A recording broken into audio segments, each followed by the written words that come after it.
What's up, guys? Welcome back to the podcast. My name is Noah, My name is Matthew. and we're going to be talking about illegal immigration today. So, we're going to be talking about specifically about illegal immigration. Is just basically on how it impacts the United States economically, while also talking about what a lot of people don't talk about, which is the immigration status when they come to the United States, with them coming with, some circumstances they come with no money, nowhere to stay, nowhere to live, that kind of stuff. Today in today's podcast, we'll be focusing on particularly Venezuela and Honduras. I'll start off with a little bit of information about Honduras and the immigration, how it affects the U.S. and the migrants themselves. First of all, basically, the way they are coming here, most handily is going to be illegal. That's going to be a big factor in the negative effects, due to a lot of them having to be mass deportation. Compared to the Venezuelans, they do try to come in the most legal way, but Hondurans, they're coming in illegally, so you see a large percentage of them being deported. And another factor is you see a lot of with the work groups that the Hondurans are getting affected negatively in the U.S. due to the workforce. They're getting low minimum jobs with no benefits, healthcare, or dental care. And if they ever get hurt while working, they do tend to, will just be left like the SOL, essentially. What are your thoughts about the Venezuelans, though? How do they get affected? So, just like all illegal immigration, how I feel like they would get affected is that, just in the topic of saying, the improper living conditions when they come here, a lot of them don't come across at the right circumstance. They cross illegally, which can cause problems as them coming into this country. They don't have any identification of the United States. Therefore, they can't get simple aid from the government, such as Social Security, stuff like that. What I would say is the biggest issue that we have with the surge of immigration is that there's really nowhere to place these immigrants. So the United States has done many things to help out the immigrants. They've put them in camps. They've provided food, stuff like that. But that's not really what we're talking about. What we're talking about is that the pursuit of happiness in the United States and the American dream, essentially, coming to this country. The biggest thing for immigrants is that they want to build a better life for themselves and their kids. And a lot of times they can't do that due to the fact that, illegally you're crossing, you don't have any identification, you don't have any American status. So basically you don't even exist in the United States, which is kind of a problem. However, in my opinion, I would say that illegal immigration is the issue for the United States and our economy. So American taxpayer dollars do go to, it's hard to say, but it does go to illegals.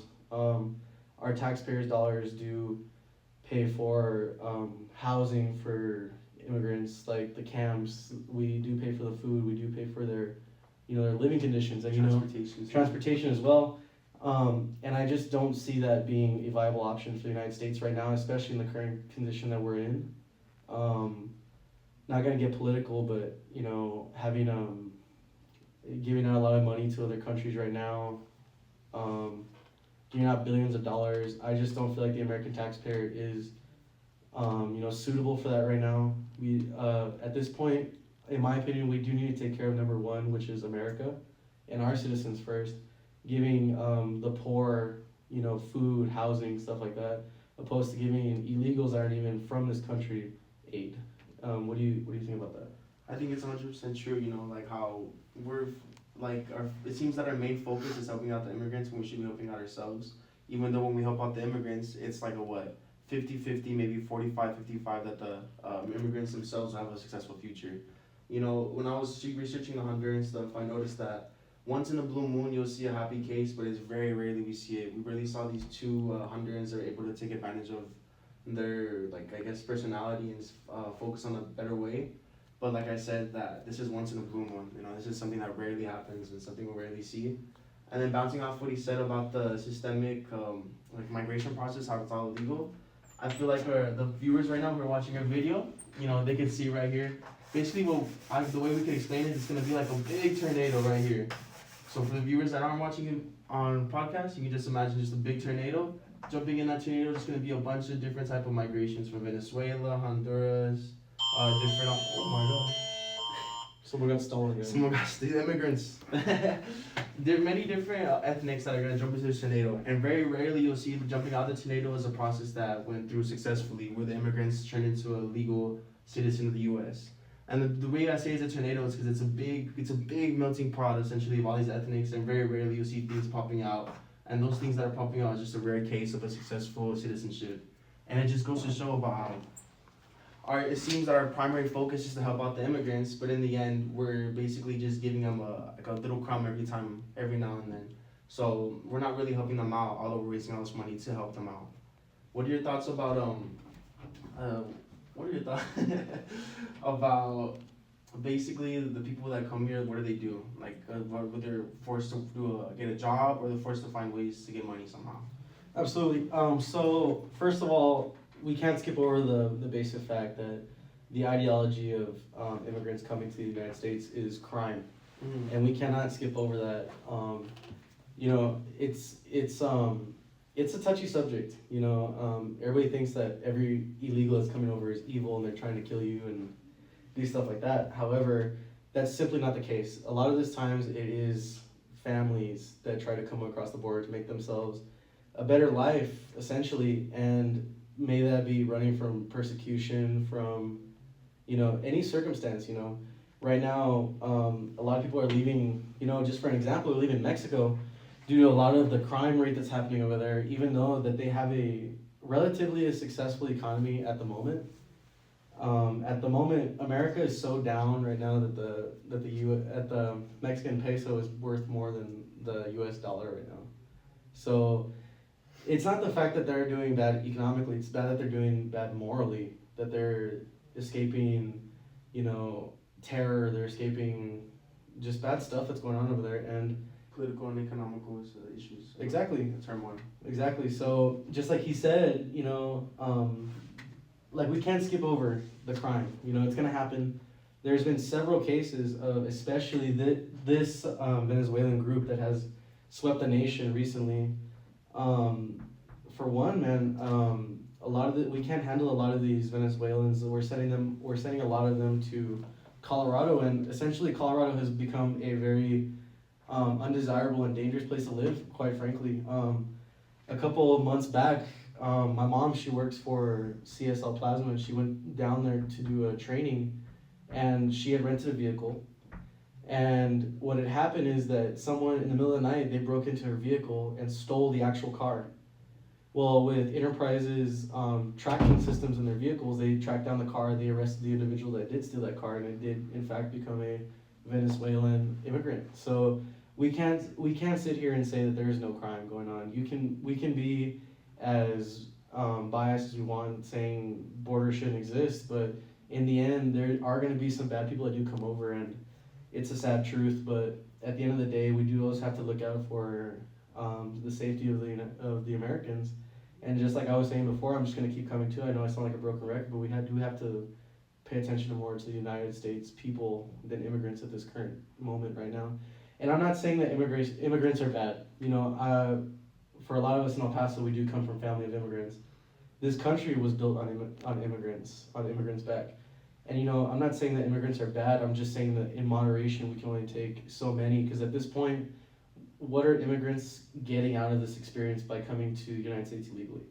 Because what you see on the news all the time is them struggling to live. Which they can do essentially at their own place. Exactly, you see it all the time down here in El Paso is a great point. If you go down there to, I believe it's El Paso Street, go over one at the Greyhound bus station, there's a lot of illegal immigration going down there.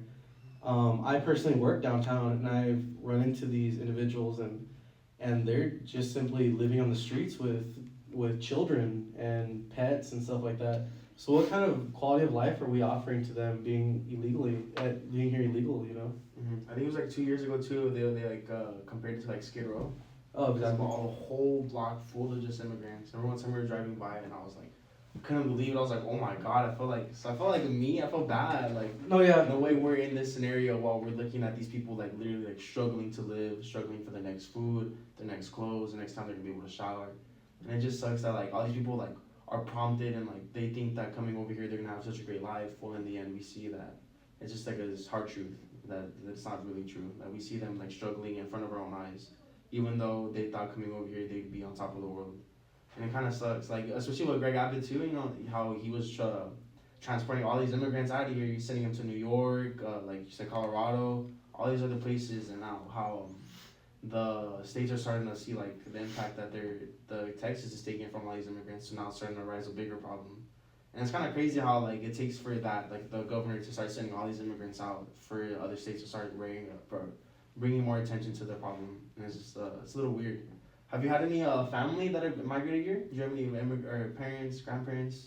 Yeah, so as long as we don't deport any of them, I got a couple uncles and aunts that are illegal, and my grandfather and my grandmother actually did come over here illegally.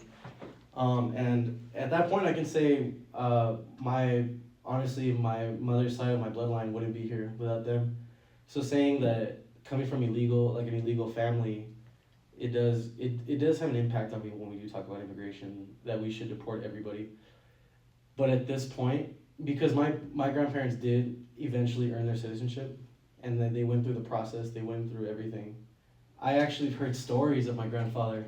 My grandfather sadly passed away before I was born, but I did hear stories about my grandfather that he did work in Hatch, and he picked chilies, and he was constantly being deported. My grandmother, she would say that well, I've heard the stories I've been told that he would get deported and he would come back here until one day he just said, you know what, I'm tired of this. My family can't live like this. Mm-hmm. Having, I believe my grandmother included, I think he has 15 kids. Well, he had 15 kids, and coming to this country with 12 coming from Mexico, he had 12 coming into the United States, and he just said, my family can't live like this. He had to get his citizenship, and he had to work his way to the top, which he did. He wasn't a very successful man. He wasn't like a big money guy, but he did provide for his family. He was able to buy a suitable home for his family for him to live. So me saying that illegal immigration is bad, at a certain point it gets bad. It goes to show a point of how much has gone in. Exactly. And you know what? And the way that he achieved that American dream was him getting his citizenship. And basically what I'm saying is that him coming from getting deported constantly, he was just fed up with it. At that point, he could not essentially make a life for his family until he actually took the proper steps to make that proper life for his family. Mm.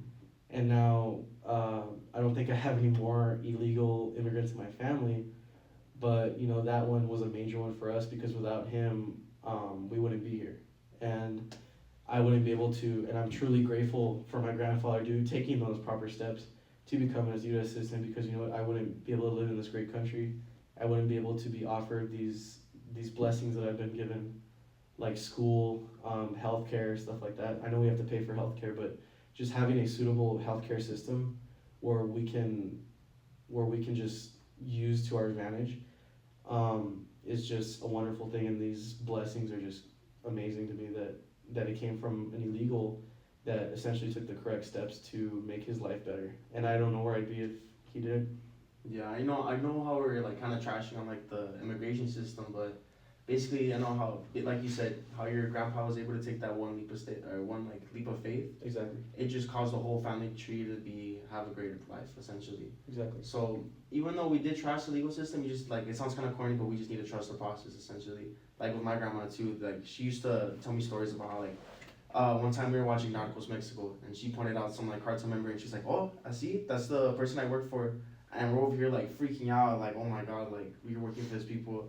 But it just goes to show that like the place she was in at the time, that she was still able to go to like the customs and like work her way, and then learn about all of the U.S. history and get her own citizenship. And now she works for the government. She's working as basically like a lunch lady, but she makes food for I forgot where, but like it's some government place, and she just makes a lot of food for everyone.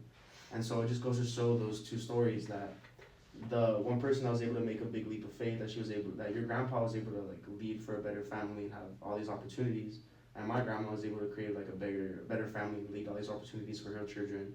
and essentially like expanding the family tree in a more beneficial, positive manner. And so we might trust the legal system, but in the end, we just have to trust the process. If they really want to come to the United States and have that much of an ethic to want to come over here, it goes to show that they will get it eventually, and they could really find a positive manner. All the bad cases we see is just the majority, and that just goes to show that it's a lot of negative people or people that aren't like really wanting to be here in this country that are coming over here. Yes, they might come here illegally and like find like 5 blood, sweat, and tears, but it may not be positive for them to be here regardless of how they get here. Absolutely, absolutely. And, you know, that just goes to show I'm gonna be honest, our system, the way we do handle illegals is kind of, it's flawed, honestly. We should only be taking in as much as we can take care of. But at this point, like I said again, I sound like a broken record. We do need to take care of number one, and at this point in our economic system, which is barely starting to get back on their feet as of 2024, it's just not viable for us right now to be taking care of others when we can't even take care of ourselves. If you look, schools are getting defunded or getting their funds cut. It's hard for government programs to get their slice of the pie. A lot of our money is going out of country to wars that we're not even involved in, and you know, at some point, you know, it's got to be enough, because it always seems that America is always trying to take care of others before it takes care of itself, and that's been proven time and time again. And it's honestly, as an American, as a taxpayer, like I imagine it makes you frustrated as well to see your hard-earned money going to, you know, immigrants, you know, that what you work so hard for at work, you're putting in a 40-hour shift a week. We're not even seeing it, they see it. And they see it, and what do they do for that? They cross illegally, and they're getting your money, which I don't completely agree with. I don't agree with it at all, actually. But, you know, at the end of the day, what we're saying is that illegal immigration has its flaws, as it can be good. However, we just have to look out for number one, and I'm trying to word it like a certain way. What we're trying to say is that illegal immigrants are not. Get ready to raid. Explore and fight.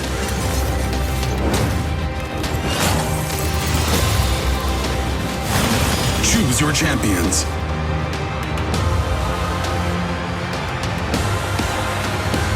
Defeat bosses.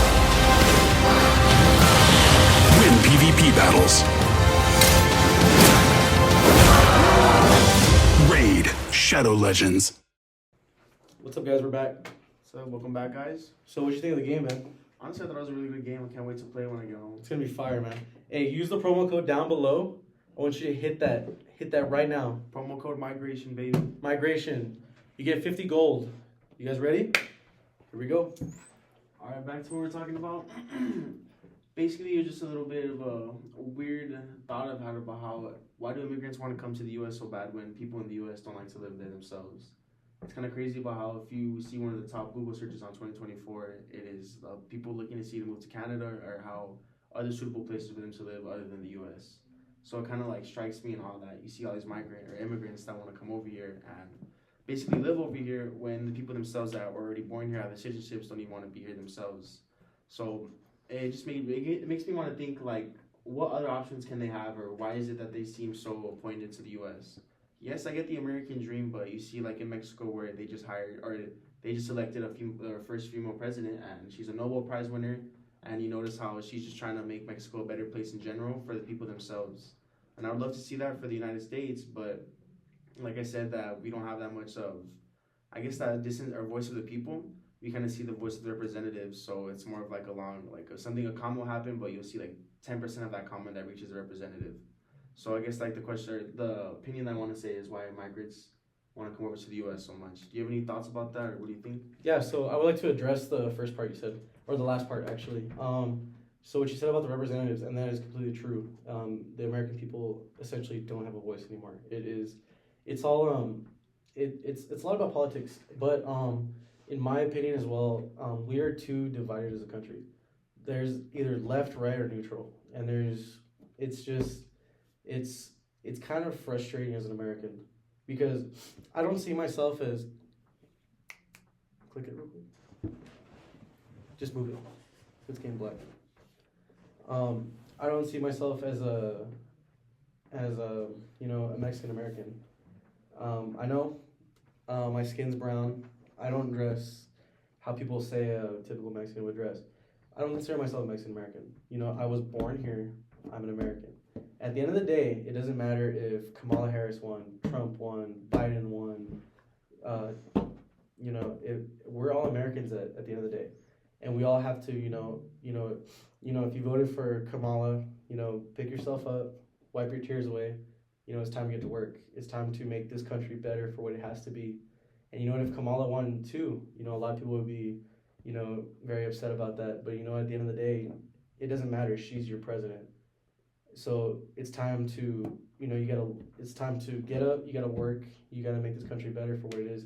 And I feel like the American people are very petty like that. We either want it our way or the highway. We have, in my opinion, we have to look at it through a military perspective.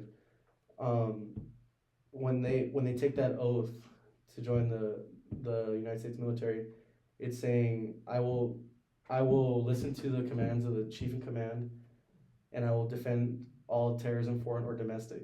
And we have to take that to heart, saying is that, it doesn't matter who your president is. At the end of the day, that's who's in charge, and that's who you got to listen to, right? It shouldn't be, oh, well, this person is such a bad person. I'm not going to listen to him. That's not my president. She's not my president. We have to look at it through a country's standpoint. That how do you want your life to work, and how do you want others' lives to work? If you want it to work to your benefit, at the end of the day, it's whoever gets elected. But you also have to take in consideration your vote as well. So you're voting for a certain ideology in the White House or the Senate, and that's what you have to work towards. Vote, or if you don't, at the end of the day, just shut up, right? And that's the way you have to look at it. But getting off topic. But at the end, so what I'm trying to say is that we all have to be united as a country, because we are united, and we are one under God, and that's the bottom line. Mm-hmm. And we all have to look at it that way. There's only one person we have to worry about. We're not worried about. There's only one person that matters, and that's him up there. And not to speak too much about that. However, at the end of the day, we are one nation under God. And let me reiterate that. One nation under God. One nation meaning no matter who's in charge, we have to, just suck it up. If you voted for him, you won. If you didn't, too bad, so sad. But we have to look at through a U.S. standpoint. And I feel like that is the reason, because we are so divided, that people want to leave this country. And it is honestly sad, because America, it may not say it demographically, but in the eyes of the world, we are a great country. We have a lot of freedoms that most of the world doesn't have. And at the end of the day, it's just, it's sickening to see everybody want to leave and just quite frankly not respect our country. Burning flags, breaking into capitals. It's just not the way the United States should be working. But I feel like that's why people want to leave. Sorry for going off topic. No, that's perfect. That's perfect. Yeah. Basically though, what you say can make sense, because if we can't even stand united together, how are we gonna be able to let all these other people coming in while we're fighting each other to begin with? It's just gonna bring more negative. It's gonna build upon our, how do you say, just build up on negative stuff we don't need. And so it's kind of crazy how you kind of see the people's voice in a sense, because the recent election, you saw how it was kind of like a landslide essentially. Mm-hmm. You saw how in the first half of the night that Trump was basically winning through a lot. He was pummeling Kamala until the end. She barely came back, but in the end it didn't matter. So you see that the people's voice about how Trump was very persistent about building the wall, sending the immigrants back, and you see that this is what half at least of America's voices were siding to. And it's just kind of crazy that you see that a big statistic you'll see that the immigrants or the illegal immigrants that come into the U.S. whenever they're given the opportunity to vote, they seem to vote Democratic, when in reality it's Democrats that are sending them to or deporting them as much or more compared to the Republicans. And you'll see Trump being a Republican, he actually deported less people compared to Obama, who deported way more people. But yet you see the illegal immigrants coming in, they'll start voting for Democrats, the people who want them out of here. So it's kind of like a little funny, like it's bittersweet. So the people that want to come here and live in the country so bad, the representatives they're voting for are the same people that want them out of here. So it kind of goes to show that the immigrants themselves might not know what they want. Yes, they know they want a better future, but in the end, everyone wants a good future. So them coming here might be the best option when in reality it's not. They probably have better opportunities either home or other countries nearby. So it kind of like goes back to what I was saying about why do they think that America is the number one option when I believe there's other better options for them, especially when America is known for having a bunch of big negatives. One being a big racism and systems and public in many areas. So them being here with the disadvantage of being a legal immigrant, not being able to speak English, you'll see way more negative outcomes whenever they come here, given like the systemic and like percentage of racism that's here. Do you have any thoughts about basically the immigrants? Do you have any thoughts about like do you have any opinions to say about them, about like who they are, the Hondurans, Venezuelans, or any other ethnics or people? Like, I'm just gonna touch on what I touched on earlier. Immigrants aren't, well, a large portion of them aren't bad, right? Mm-hmm. They're just, yeah, I know, we're making them sound very bad. yeah, we're making them sound like villains here, but you know, at the end of the day, they're people just like us. We're like the percentages. Exactly. We want, let's say for instance, right, like if you have kids and you have a wife, you'd want them to be well off, right? And you would do anything you could to make their lives better, right? And that's just for them. Like they're people. They just want to make their lives better, and seeing it from their eyes, their best way to make their lives better is come to the United States. And you know, I can't blame them, man. I love being an American. I love waking up every morning that, you know, I don't have to wake up to, you know, gunshots. I don't have to wake up to, you know, like just poor living conditions. Where you live, you don't wake up to gunshots. Oh yeah, of course, where I live, kind of you wake up to gunshots, but that's not the point. You know, I don't have to live in fear. I can go outside. I can walk around. I can just do a lot of stuff that we do take for granted here, and freedom of speech being one of them too. Yeah, freedom of speech, man. You see a lot of, you know, not to name names, but a lot of more left-wing people that they like to talk about, you know, racism, gender inequality, immigration, stuff like that. And they like to badmouth. And I'm not saying that everything they say is wrong, right? Because obviously there's few of them that are bring up some good points. But, you know, a lot of them end up trash talking America, and, you know, in a lot of countries that wouldn't fly. But, you know, at the end of the day, I mean, you are an American. You're free to say whatever you want. You're free to a certain extent, you'll be able to live what you want, how you want to. You can marry who you want. You can, you know, you do a lot of things that we do take for granted here. Actually, we have a cameraman back here that has actually a pretty good. He's not in our class, but he has a pretty good view on the way illegal immigration should go. Do you mind coming up?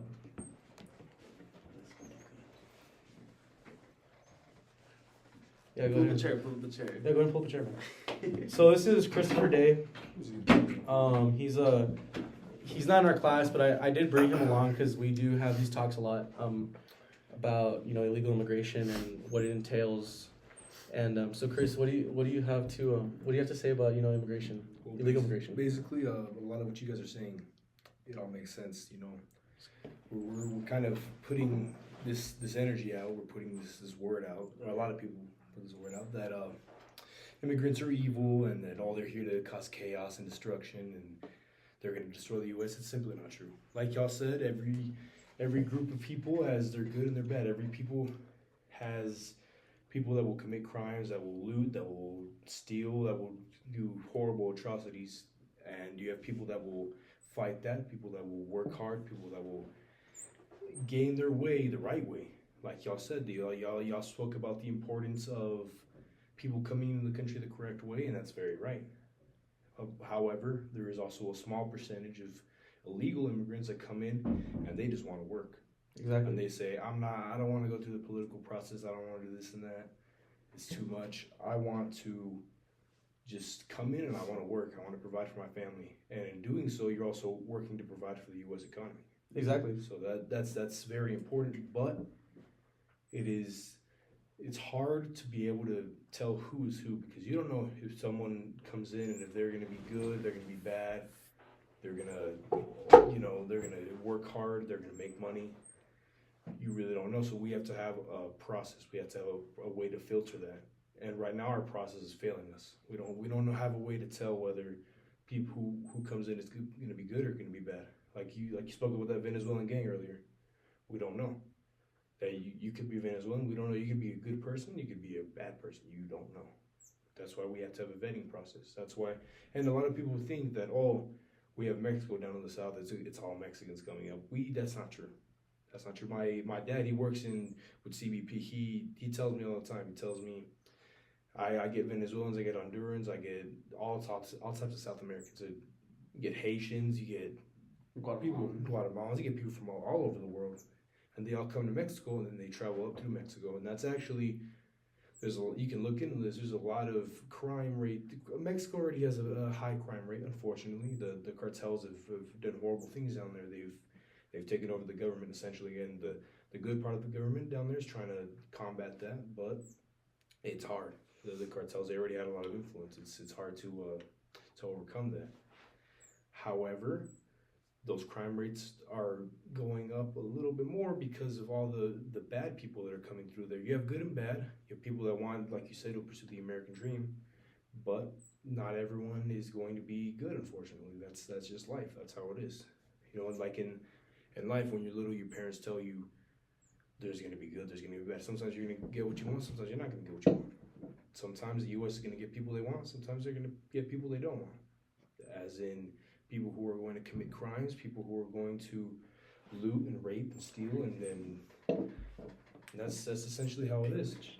That's all you can do is create a vetting process, a process of processing people, and maybe we can do more to combat all the people who try and slip through the cracks. We can combat by saying we're going to make it simpler. We're going to offer you like housing and all that stuff, but you have to do it right, and you have to prove to us that you have a steady income. Because in that way, you're not putting all the load on the American taxpayers. You're putting some of the load on the people that want that good life. They have to work for what they want. So let me ask you this: you're saying doing it the right way. Yep. So, according to a lot of the studies, not the studies, like the law, basically saying that as soon as an illegal immigrant touches United States soil, that means that they're either seeking asylum or they've crossed already.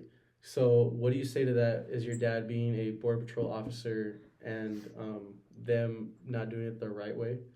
Because I know what you mean by a right way, but what do you think about that, them just touching soil and for them to claim asylum? So, very good question. A lot of people nowadays, you have the internet, right? Mm-hmm. We have a lot access to an immense amount of knowledge. All knowledge in the world basically is on the internet. Well, these people can actually make appointments online now. I don't know if you know this. This is the process that you can make an appointment online and say, I will come to the country at this time, and this is when I'll meet my Border Patrol agent, essentially, and that's when they'll process me and let me in. So now it's a lot. You can just make an appointment online, and you can just say, I'm claiming asylum. You have no way to know if it's true. Mm-hmm. Like, I know that you spoke about it earlier. These people experience horrible things in their countries. That's why they want to get out. Absolutely. They say online. They see and they hear about it too. They see it online. Some places don't even have the internet. That's the reality. But they hear America's such a great country. They have all these opportunities. I want to go there. I know for a fact I will prosper there. My family will prosper there. Well, yes, you want that, and some of them do absolutely seek asylum. But some of them use it as an excuse. Some of them just say, I want to get in because, yes, it's better quality of life here, but I'm just going to say I'm seeking asylum, but I'm not actually seeking asylum. I have a plan to go do the X, Y, Z. You don't know. Exactly. So that's why we have to, like I said, A vetting just process. said, the vetting process is essential. That's the key point. That's a cornerstone of immigration. Exactly. And you spoke. I just real quick for your next question. You spoke about the human rights aspect. Absolutely. Yeah. Very important. Like you were talking about God earlier. God teaches to love and to respect others and to forgive. That is very important. But you also need to be able to vet. This is a real world. Yeah, absolutely. You got to be able to vet who's good, who's bad. You don't know.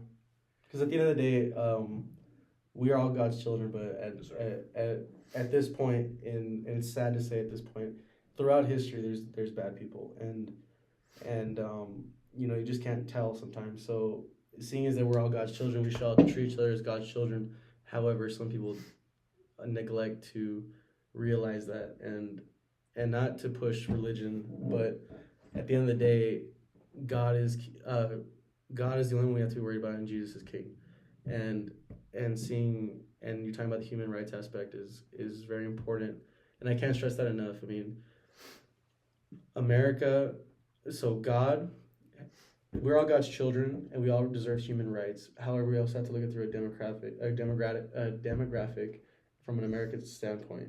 That we, at this point in our lives, we do have a government, we do have a border, and we do have to respect those borders.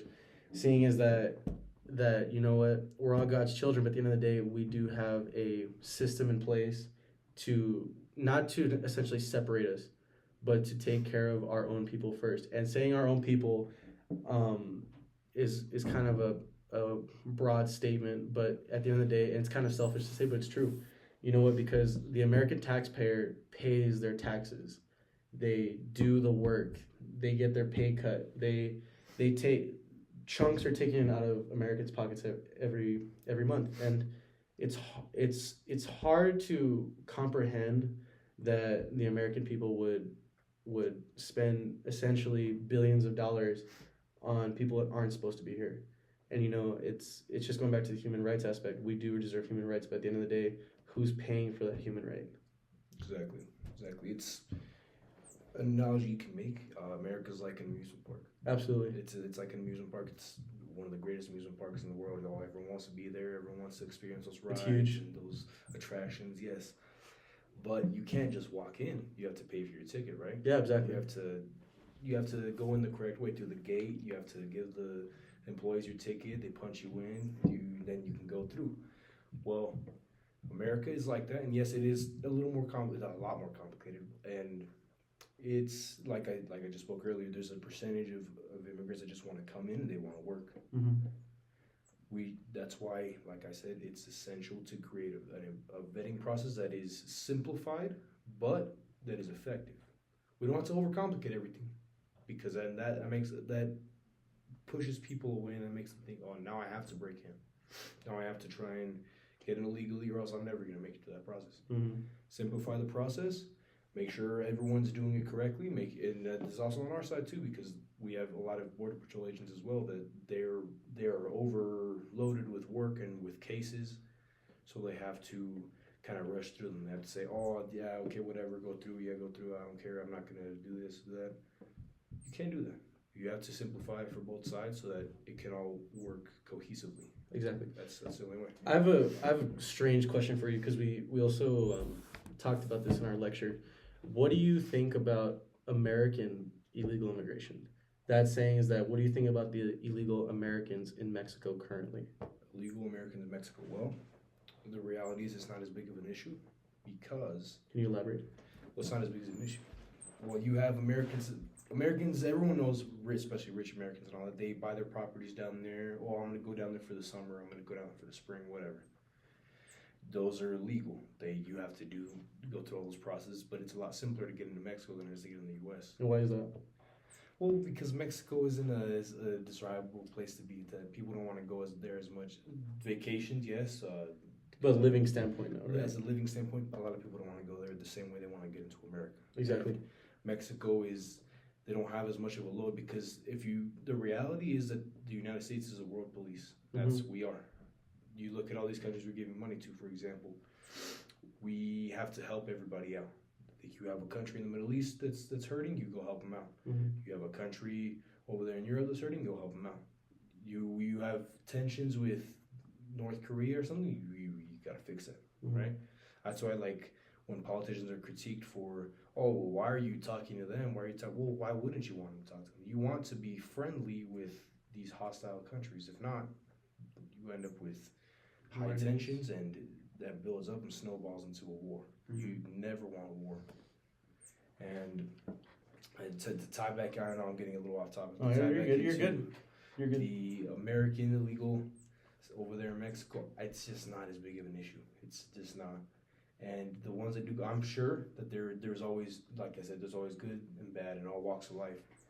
I'm sure there's a percentage of Americans that go down there and they commit their crimes, but it's nowhere near as staggering as the amount of, and it's not just Mexicans, like I said earlier. It's all it's a broad spectrum. All those other countries that Exactly. You can't put it all in Mexico, but it is originating from Mexico because they all rush to Mexico to get to the U.S. That's the easiest way to get in, other than ports of entry over there in New York and all that. But the easiest way is to come through this border, the southern border, and to get bust up there. That's how they do it. So let me ask one more question, and then we do thank you for being on the podcast. I'm gonna ask you kind of a personal question. What's the craziest thing that your dad, as a Border Patrol officer, has encountered and that he's felt comfortable sharing with you from illegal immigrants coming to this country? Well, my dad hasn't been in the business that long, but he already has some stories. You know. How many years has he been in there? He was in the Army for, I think, 16 years. Okay. About I think he got out at about 15, going into 16, and that was in 2019. So he got in, I think, 2020. So he's already been in about 4 years. Okay. About getting into 4 years. So he's told me these insane stories. You have all these people. You can tell that they're lying. You know, when everyone can kind of read people, and you get better at it when you have to deal with people every day, like he does. You can kind of read people. You can tell, oh, we want to claim asylum, but you know they're lying, and there's nothing you can do about it though, because the process tells them you have to accept them no matter what. Well, he says that there's been lots of cases where he just gets a feeling. He'll send them to secondary, and there you go. You find out he's actually got an award already. Can you say it louder so the camera can hear you? He's got an award already for busting. I can't remember how many bricks, but they found bricks of cocaine in the vehicle, and my dad was the one who caught it because he was on the secondary, because he said something's not right. I can see on their faces they're lying. They're saying, oh, we're just coming in because we don't feel safe. They wanted to transport an obscene amount of cocaine into this country. They wanted to traffic it through. And not only that, they're also trafficking people. He said that they're trafficking people. He can't go into as much detail as he'd like to, but No, absolutely. they're trafficking people, they're trafficking drugs, and you catch this stuff, you know. That's the horrible stuff that he sees on a daily basis, and he's able to be in ground zero and see that there's not only good people, but there's bad, and that's why that vetting process is so essential. Absolutely. Well, thank you, Christopher. Oh, thank you for letting me speak. Yeah, he's our special guest today. Thank you, Christopher. I appreciate it. Thank you for letting me speak. Y'all good luck on the rest of your podcast. We're going to take a quick, brief break. Don't go anywhere. We got, immigration's kind of a hairy subject to talk about. But you know what? It doesn't have to be hairy. Your balls with the Manscaped, the Lawnmower 2.0 by Manscaped. Go ahead and take it away. Welcome to the Barber Shop. We'll be with you shortly. Take your pants off. I started this place with a Lawnmower 5.0 Ultra and a dream that guys could have smooth sacks with fewer risks of cuts. So what are we doing today? I have number 5. Good choice. The Screaming Eagle. So sit back and relax. You're in good hands with Enrico and the Lawnmower 5. He did mine. We start with the trimmer head to take a little off the top. Then comes the foil blade to get even closer. And it's all made possible with the dual interchangeable heads with skin-safe technology. And it's waterproof. So what do you think? Man, them balls is immaculate. I love my job. Ball work is honest work. Someone's got to do it. Shop now at manscaped.com. Welcome back, guys. Welcome back. We're back to the podcast. Hope you guys buy that Manscaped, the Lawnmower 2.0 by Manscaped. Click down below. Remember, promo code is migration. Everybody, click that link below. Get yourself one. You get 15% off only through the Christmas break. That's a great gift for your family, for your friends, loved ones, anybody who's got some hair difficulties. Buy it for them, man. They'll love it. Yeah, so man, we're talking about right now. We're just gonna talk about what they face when they come here. You know, come to this country with Basically sometimes nothing. sometimes nothing. You know, they come to this country with no money, no family here, and that can be very hard for some people, especially the people that come across with kids. Yeah, it's very sad. One time when I was staying with my uncle in Arizona, he had hired a housekeeper, Yeah, and she actually came over with her kids because obviously she was an immigrant, and you could tell by the way she would only speak English or speak Spanish. Mm-hmm. Her kids were the one who were barely able to speak English, but it was like kind of broken. Yeah. You notice how like kind of like a sense of sadness when you see them. You just see like the little kids. Of course, my uncle brought them in with all open arms. He said, "Yo, you feel free to watch TV. We have water, this and that." And then it was kind of sad because I remember specifically the kid instead of having like a water bottle or something to drink out of, his water bottle was like a 2 liter of Pepsi. And it was they have the wrapper still on, and it's just full of. You can tell the Pepsi was kind of still in there because they had like a little tint, Mm-hmm. and you can just tell that's the way they were drinking. And so my uncle, he felt really bad about this because he was like, he knows the position they're in, and like his mom too, and his family's from Juarez, so he knows that people get stuck in these predicaments. So we took them to the movie theaters, Mm-hmm. and it was kind of like for me as a kid, I was in awe to find out that that was the first time those kids had actually been to a movie theater, Mm-hmm. or been to a mall, or been to places like out of a house, out of like someone else's random house. And so it kind of goes to show that the people, when they come over here, yes, they do have opportunities, but the opportunities may not seem good. That they'll be given like kind of like the short end of the stick. But in other cases, you'll see where a lot of immigrants, they seem to be successful in their own ways, where they'll either create a company, or they'll invent something, or they'll be a part of something greater than themselves. And so we do have many bad opportunity scenarios, Mm-hmm. but there's also many really good scenarios given like our grandparents, where they're able to create like a whole nother, basically like a lifestyle for their family tree. Do you have any thoughts of any negative or positive outcomes? Yeah, like you said, we've been talking a lot about negatives, and I believe that there are some negatives to it, but there's also a lot of negativity in the world right now that we have to branch off from and become more positive as a community. And you're right. There are a lot of positive outcomes that come from it. Just like you said, taking them to the movies, showing them a once in a lifetime experience for them. Just giving basic, stuff we take for granted, and that's another thing I want to talk on. And I just sound like a broken record, but we do take a lot of things for granted, Yeah, like going to the movies, Yeah, getting in a car, having water, your water bottle. Yeah, exactly. Basic human necessities that, a lot of people aren't, granted as they are in their own country. I know that there's a lot of like water issues in Mexico that, that old tale, never drink the water from Mexico, never eat the street food from Mexico, and being true or false as stereotypes go, it is a problem where, immigrants have access to basic necessities, and it's hard. You look right across the street, we're here in the UTEP library. If you look right across the street right now, you're going to see a lot of smog, you're going to see a lot of, smoke, stuff like that, and a lot of it comes from burning trash, and not just as like a way to get rid of garbage, but as a way of a heating source for a lot of immigrants, and it's really sad seeing that, and just us not taking it for granted, or taking it for granted is kind of ridiculous.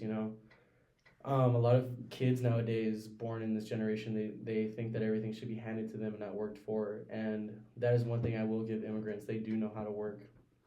Yeah, like one way to describe their great work ethic is the visas. A lot of people are able to get granted visas for scholarships. Mm-hmm. Like for a great case, you'll see. I actually learned from my friend. He's from Bhutan. Mm-hmm.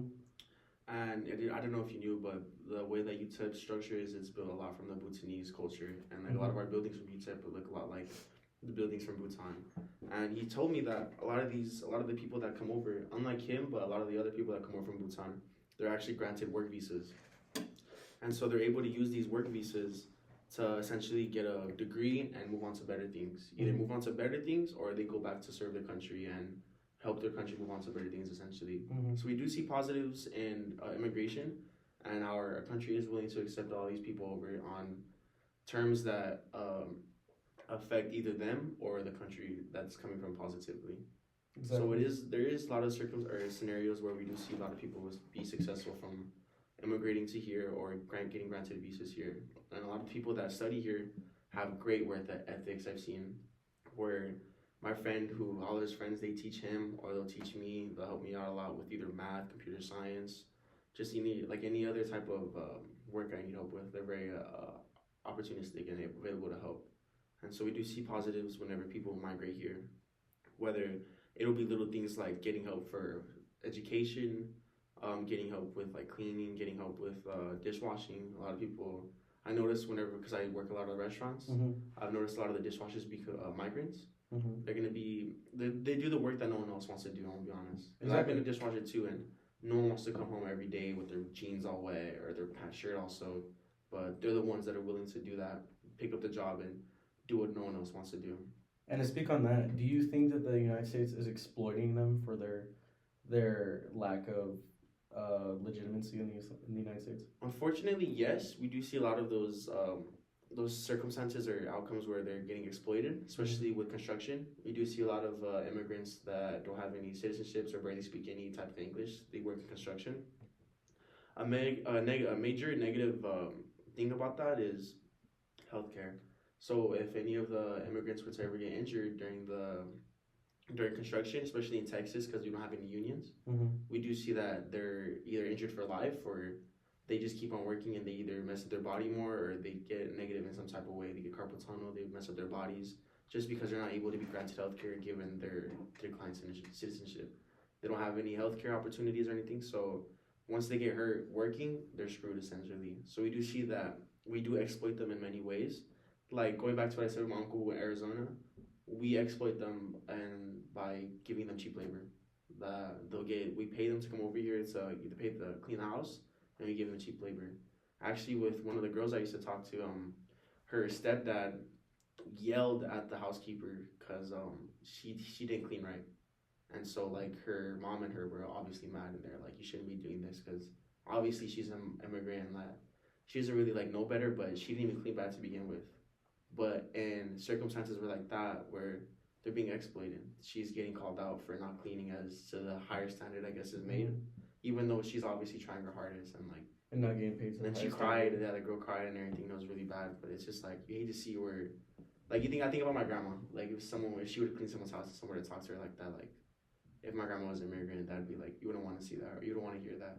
So that's where they're getting exploited negatively, where their body or mentally wise. And it kind of sucks to see, but it's just the hard truth we see with these people. They come over here for better opportunities, but the opportunities may not be as good as they think. Have you had any circumstances where you've seen like immigrants get treated negatively or anything? Yeah, just like you said, in construction or just basic things that like I know like a big thing for immigrants supposedly is lawn care, and we exploit them as well. That's a very big it's a very big stereotype too. Yeah, you see a lot of Mexicans being very big into lawn care. Yeah, just cleaning. Like we all know that stereotype that you can go to Home Depot and pick up 30 Mexicans to do your driveway, and it's not really a stereotype anymore because it is true. Yeah, it is true. But at the end of the day, we do exploit them. I do say that. But however, by us exploiting them, we do also make the mistake of paying them under the table, which is paying them in cash, which is untraceable to the IRS, and that money doesn't go towards our overall taxes at the end of the year. So at that point, I wanted to ask you, what do you think about people exploiting immigrants for their cheap labor? However, they still pay them under the table in cash. That doesn't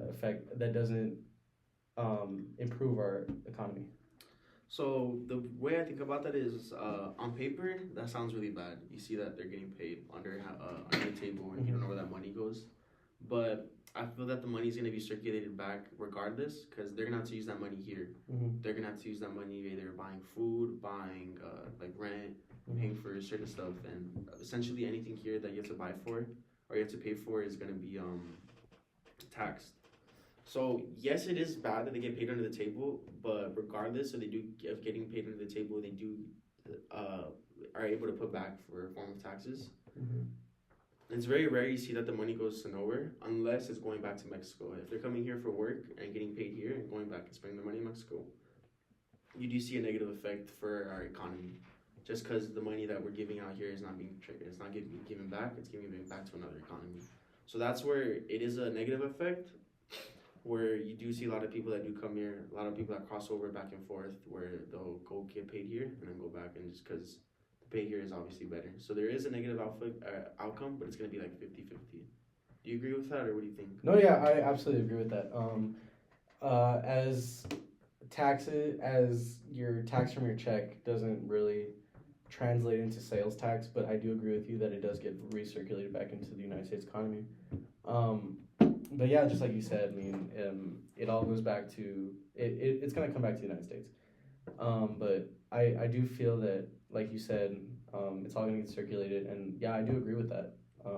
Solely, I do, because at the end of the day, they come here and they have illegitimacy in the United States. They have to make money, and it's cold hearted to say that you know what, anywhere it's legitimate, don't give them a job, right? And it's cold hearted, but at the end of the day, it is the truth, because you know what,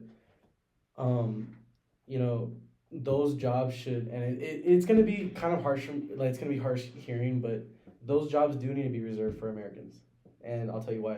Because even if it's a job that nobody wants to do, it still should be reserved to Americans. It should be still reserved to those 17, 18, 19-year-old kids that are Americans and are starting out. And I say it's unfair that we're in a race with people that aren't even from here, trying to get jobs. And at the end of the day, I wouldn't say they're taking our jobs. I would just say they're limiting our jobs, because they can't get legitimate jobs like in a big corporation, but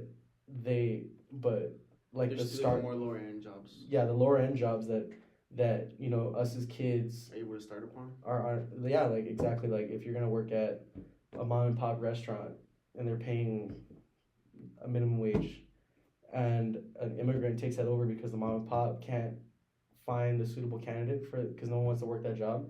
What if there's that 19-year-old kid that was about to apply to that job and it was just taken over by an immigrant that's not from this country, which does not provide to our economy, which does not have legitimacy, which does not pay a lot of the property taxes, the state tax that we do. Not that we have state tax. Texas doesn't have a state tax, but we do have property taxes. But saying that as them taking that job from that child, or you know, even an adult that the American needs to get by, because like I said, we're in an economic crisis right now. Everything is through the roof. Food is through the roof. Gas is through the roof. Everything is through the roof. It is so hard right now to live in America as it is as an American. Imagine competing for that with a person that's not even from here, and it has its downfalls. And I'm not saying that we should cut out all immigrants, but I think at our current state right now, our border should be shut down right now. Saying is that we need to take care of number one first, and that's where my thoughts come in. Do you have any thoughts on that? Honestly, that's a really good point. It's basically just focusing on American people. Back to what we were saying when I was agreeing with you is, how can we stand united or how can we allow these people to come in if we're not even united ourselves? Absolutely. We're like a garbage fire, you know? Mm-hmm. It's like basically just like a snowball effect to what your friend said. It's just leading more problems, and it's not leading any more solutions. So I think the best way we could probably like fix that would be to some more regulations. Probably try to create more jobs. You know, there's a lot of problems within the border. We could probably create more jobs with people that want to come over.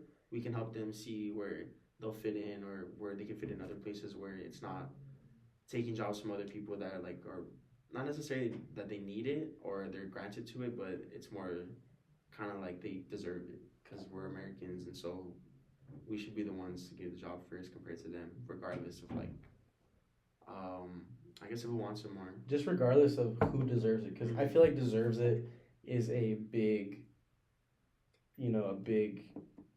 controversial question and a controversial statement. Because like, yeah, the immigrant deserves it more, but honestly, yeah, I would think immigrants deserve that job more, but it is morally right to give it to the American. And in my opinion, I don't care what anybody else says. In my opinion, Americans need to come first in an American society. That's why it's called an American society. Mhm. It's not called a world society. A lot of people get as mad as they want, you know. Like I said, everybody deserves human rights, but at the end of the day, we are under one government and we are under one nation. And that nation is America. And it's not Mexico, it's not Venezuela, it's not Honduras. It is America, and we need to take care of number one first. And it's harsh to say, but you know, I'm saying what other people not dare to say and not dare to speak out against due to our current crisis. Canceling culture in the United States. That we will get canceled like that. But like I said, all immigrants are not bad. I will never say all immigrants are not bad. I came from a family of immigrants. I know people who are immigrants. I have friends that are immigrants, and it is not, they're not bad people. It's just some people have bad intentions, and by nature, people are gonna have bad intentions. It's just the way the law of life is written. And it's like unfortunate, like, because you see a lot more of the bad intentions compared to the good results. Absolutely, because always in my belief is that evil will always promote itself better. However, good will always prevail. Bad will always promote itself more, because I say that what in my beliefs is that the devil is the manipulator. He will show you what he wants you to see. He will try and stray you away from God. And saying that is that he will try to make you focus on the negatives instead of focusing on the positives. However, America is built on positive outcomes. Without immigrants, we would not have this nation. If you look back all the way to 1776, when they signed the Declaration of Independence on July 4th, our founding fathers were immigrants, and they were not from here. They escaped the monarchy from King George from Great Britain, and without them, we would not be here. And I'm so grateful for that.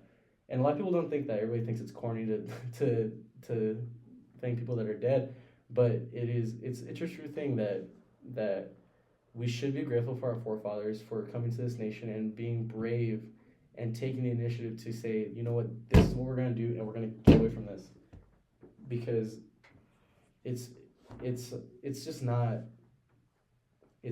right for you know where I'm coming from, right? It's not right that we have to be under this monarchy and we're being taxed from 10,000 miles away overseas. And then you could say, like, we hate immigrants, but, like, the United States is filled with a whole lot of ethnicities. Yeah, immigration keeps this country running. We're a country run on blood of immigrants. And that's why I'm saying that immigrants aren't bad. I'm just saying that there's a difference between immigrants and illegal immigrants. And I feel like we should focus more on the immigrants that worked so hard to come here. They took the time. They went through the process. Like my grandma, she went through the process. My grandfather went through the process. We need to focus on the people that did it correctly. And as correctly is an understatement, because there's certain definitions of what correctly means. But I believe that correctly means that you go through the right justice and legal system to become a United States citizen or a resident. If you're a resident, you still earned your way into this country. And as I'm saying is that illegal immigrants coming into this country illegally and staying here illegally, it's not right, in my opinion. Yeah, I agree with you 100%. Basically, you know, like, we started off this podcast like describing the major negative effects, but towards the end, you know, we really want to shed the light that immigrants are like the building point of the United States. Absolutely, we absolutely. really do thrive off immigrants and what they do, whether it's work or the money they put in or the stuff they invent, the many ideas they bring to us. So I really agree with you with that, especially with the part where you said illegal immigrants to immigrants. That's a very good, just like the dividend between the two. Because illegal immigrants has a more negative, like, sounding term. Exactly. Compared to immigrants. It just really divides the two. So what we want to find or what we want to bring into our country. So I definitely agree with you on that statement. Absolutely, absolutely. We're going to take a short break. We're going to hear from our sponsor real quick, and we'll see you guys right now in a little bit. Join me as I take a deep dive into the least insulted ticketing app in history, SeatGeek. Did SeatGeek invent the ticket? No, but we do make them work. Drum roll, please. Ooh, how do I use the Seat View feature? It shows seats with a pole blocking the view. Don't buy those. What if I want to sit behind a pole? Buy those. Join me as I bore you to death with a series of interviews about a ticketing app that just does what it's supposed to do. All right, guys. Thank you for Skeet Geek for promoting that last ad. We want to say thank you, Chris, for being on the podcast. If you want to come over here. Give a round of applause. Round of applause, guys. Round of applause. Round of applause. I appreciate y'all bringing me on here. Thank you for being on this podcast. Amazing podcast with amazing topics y'all have discussed, and just thank you for bringing me on. Yeah. You were a great guest, and we hope to see you again soon. Love everything. Definitely bring you back on. Be safe. So, guys, last word of topic, man. Just like we said, our justice system is flawed, and we're here to inform the uninformed, right? We're here Food for thought. Food for thought, and we're just here to express things that people are afraid to express, because at the end of the day, we are living in a time where cancel culture is like the biggest thing ever, and we need to express our opinions because that's what America gives us. It gives us the freedom to express our opinions, and we need to take that we need to stop taking that for granted, but we can't abuse that. Like we said, we're not saying anything bad about immigrants. We're saying that immigrants are good. We're saying that America is built on immigrants, but there is a correct way to do it. And that correct way is just going through the process. Just coming across and saying, oh, I claim asylum. I wouldn't say that's the correct process. But again, that's my opinion because the great country of the United States allows me to say that. Yeah, basically, it seems a little difficult to cover over these controversial topics, but these are topics that need to be covered regardless of how sensitive they may be. We're young and we're the people that are going to represent the future and later on. So I believe it's best that we express our opinions and see what other people think. And we want to let y'all know how our opinions are and what other people think about the same topics that we discussed.